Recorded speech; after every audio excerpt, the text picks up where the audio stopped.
Hello दोस्तों, कैसे हो आप सब। जॉब यूनिवर्सिटी चैनल में आप सभी का स्वागत है। सबसे पहले तो आपको गणतंत्र दिवस की बहुत बहुत शुभकामनाएं। कल आईबीपीएस क्लर्क मेंस का एग्जाम हो गया और इसके साथ ही 2021 नोटिफिकेशन के जितने भी बैंकिंग के एग्जाम्स होने वाले थे सब कंप्लीट हो चुके हैं, ओवर हो चुके हैं। बस बचता है आईबीपीएस पीओ का इंटरव्यू एंड एसबीआई पीओ का इंटरव्यू। एंड एसबीआई पीओ से याद आया कि कल आपका रिजल्ट भी डिक्लेयर हो गया है एसबीआई पीओ मेंस के लिए। आप में से जिन्होंने भी एसबीआई पीओ मेंस के एग्जाम को क्वालिफाई किया, आपको बहुत बहुत बधाइयां, कॉन्ग्रेचुलेशंस। क्योंकि क्वेश्चन का लेवल जो एसबीआई पीओ में पूछा गया था मेंस में, उसे क्वालिफाई करना ही अपने आप में बहुत बड़ी बात है। तो आप अभी से ही अब उसकी इंटरव्यू की तैयारी स्टार्ट कर दो।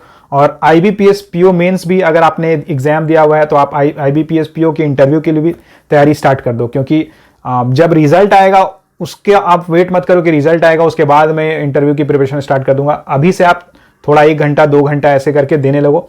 एंड इसके बाद भी बहुत सारे एग्जाम्स आने वाले हैं, उसकी भी आपको तैयारी करनी है। तो आज का टाइम आप रेस्ट कर सकते हो, आज गणतंत्र दिवस एंजॉय करो, लेकिन कल से फिर से आपको उसी फॉर्म में उसी एनर्जी के साथ लग जाना होगा एग्जाम की तैयारी के लिए। अब बात कर लेते हैं आईबीपीएस क्लर्क मेंस का जो पेपर कल हुआ है उसके बारे में। तो सबसे पहले अगर जनरल अवेयरनेस की बात करें तो स्टैटिक जीके से काफी क्वेश्चंस पूछे गए हैं।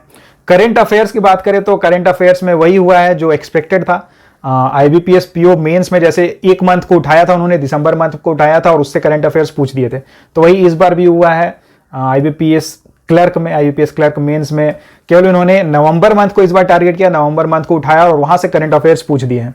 अब यहाँ पे जो करंट अफेयर्स पूछे गए हैं वो पहले क्या होता था कि पहले आपको केवल जो पीडीएफ आते थे उस पीडीएफ आप पढ़ लो तो उसके बाद आप अटेम्प्ट कर सकते थे, आपके अच्छे मार्क्स आ जाते थे। लेकिन अब आईबीपीएस बता रही है कि भाई लेवल जो है ना वो बढ़ने वाला है, कंपटीशन बढ़ता जा रहा है।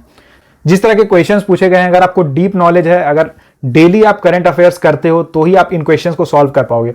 सेफ अटेम्प्ट की बात करें तो 15 to 20 सेफ अटेम्प्ट रहने वाला है जनरल अवेयरनेस सेक्शन के लिए। रीजनिंग की बात करें तो रीजनिंग मॉडरेट लेवल का पूछा गया था। हालांकि कुछ पजल्स ऐसे थे जो आगे चलकर उसमें आप कंफ्यूज हो जाते, मतलब आंसर ही आपका नहीं निकलता।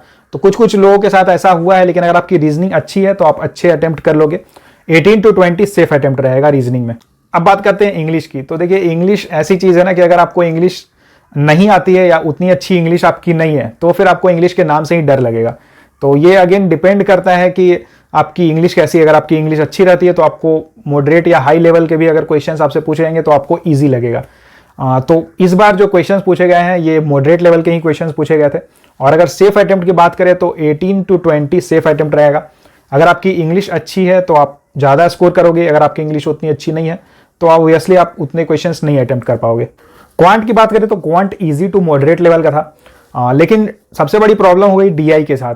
जैसे बहुत सारे कैंडिडेट्स ऐसे हैं जो डीआई के भरोसे जाते हैं कि डीआई में तो इतने क्वेश्चंस पूछे जाते हैं, उतना मैं कर लूंगा तो कट ऑफ तो इजीली क्लियर कर लूंगा और उसके बाद फिर कुछ मिसलेनियस क्वेश्चंस वगैरह बना लूंगा। लेकिन एक चीज यहाँ आईबीपीएस ने अगेन दिखा दी है कि जितने भी टॉपिक्स रहते हैं हर टॉपिक को आपको कवर करके जाना है। जो डीआई पूछा गया था वो केवल केसलेट से था, कोई टेबुलर कोई पाई चार्ट वगैरह के क्वेश्चंस नहीं पूछे गए थे। और सेफ अटेम्प्ट की बात करें तो 20 से 22 के बीच में आपका सेफ अटेम्प्ट रहेगा। देखिए, बहुत सारे लोग ये सुन रहे होंगे कि किसी ने 95 प्लस अटेम्प्ट कर दिया, किसी ने 100 प्लस अटेम्प्ट कर दिया। तो कई लोगों के साथ ये प्रॉब्लम होती है कि वो ज्यादा अटेम्प्ट करने के चक्कर में तुक्का मार देते हैं, बहुत सारा तुक्का मार देते हैं। और अल्टीमेटली होता यह है कि जितना मार्क्स आप स्कोर कर रहे होते हैं उससे भी कम मार्क्स आप स्कोर करते हो। क्योंकि अगर आपकी क्वेश्चंस ज्यादा गलत होंगे तो फिर नेगेटिव मार्किंग होगी, उसके बाद आप जितना आपको आना चाहिए उतना भी आपका नहीं आ पाएगा। इसलिए मेंस के एग्जाम में कभी भी आपको कोशिश यही करनी है कि जितना कम से कम आप तुक्का मारो, बिल्कुल ही तुक्का मत मारो। एंड नेगेटिव मार्किंग को एकदम अवॉइड करने की कोशिश करो।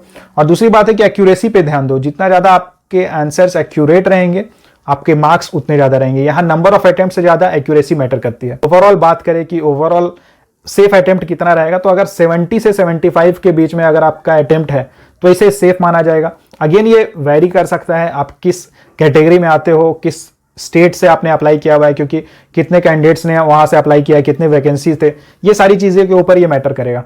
तो चलिए, ये हो गया आपका सारा एग्जाम्स अभी हो चुके हैं। अब इसके बाद ईएसआईसी का एग्जाम है, उसके ऊपर ध्यान देना है। एंड उसके बाद फिर अगेन आईबीपीएस का कैलेंडर चलेगा। IBPS clerk, IBPS PO, IBPS RRB clerk, IBPS RRB PO, then SBI clerk, SBI PO, insurance के भी बहुत सारे एग्जाम्स होने वाले हैं, आरबीआई के एग्जाम्स होने वाले हैं।